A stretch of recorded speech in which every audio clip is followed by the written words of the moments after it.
What's up, beautiful peeps? Matagal akong di nakahawak ng camera. Namiss ko kayo, ganda ng ano ko, be. May pimples ako, oh. Diba? Ngayon pa.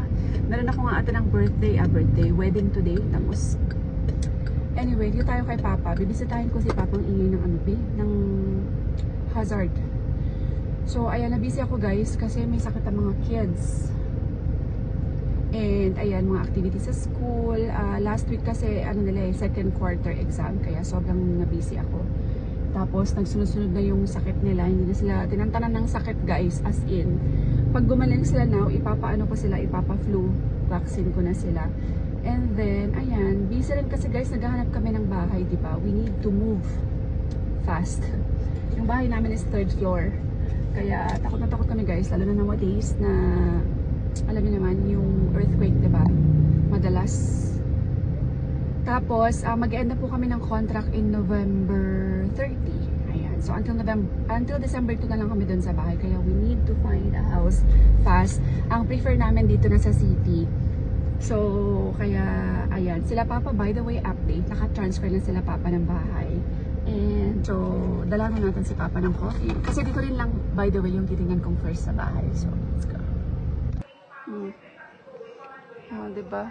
Ito na si Papa sa ano, bago niyang mansion. Maganda dito ang place ni Papa guys, sobrang lawak. Kita niyo yan, oh. Tatan! Ayan ang kanyang ano, garden. Tapos meron na siyang knock. Wala pa silang gamit guys. Ayan na, yan yung bahay ni Papa guys. Wala pa silang upuan. Ito lang yung upuan nila ni Joy. Itong electric fan, by the way, sa may-ari ng bahay yan siya.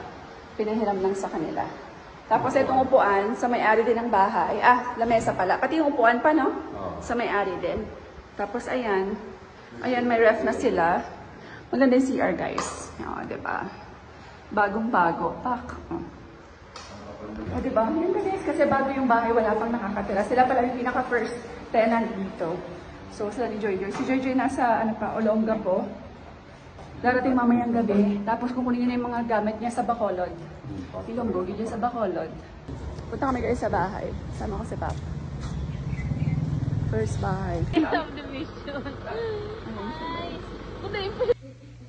So yun guys, we're home. I'm home pala. Come. How are you? Take what na dali. Take shower na dali. Go na. Nakita niyo yung bahay guys. By the way, update sa bahay.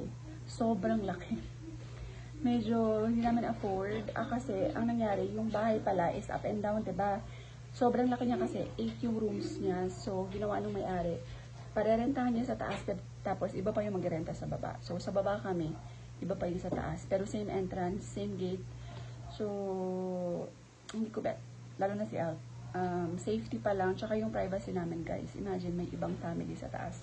Although meron naman daw silang entrance, pero same kami ng gate.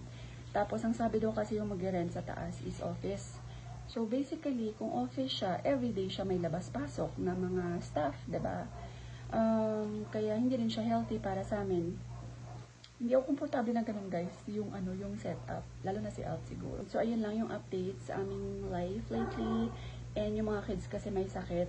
Wala naman na silang lagnat, pero ubos-sipon pa rin. Hanap pa tayo ng house, guys. Sana talaga makakita na kami before December para makalipat na tayo.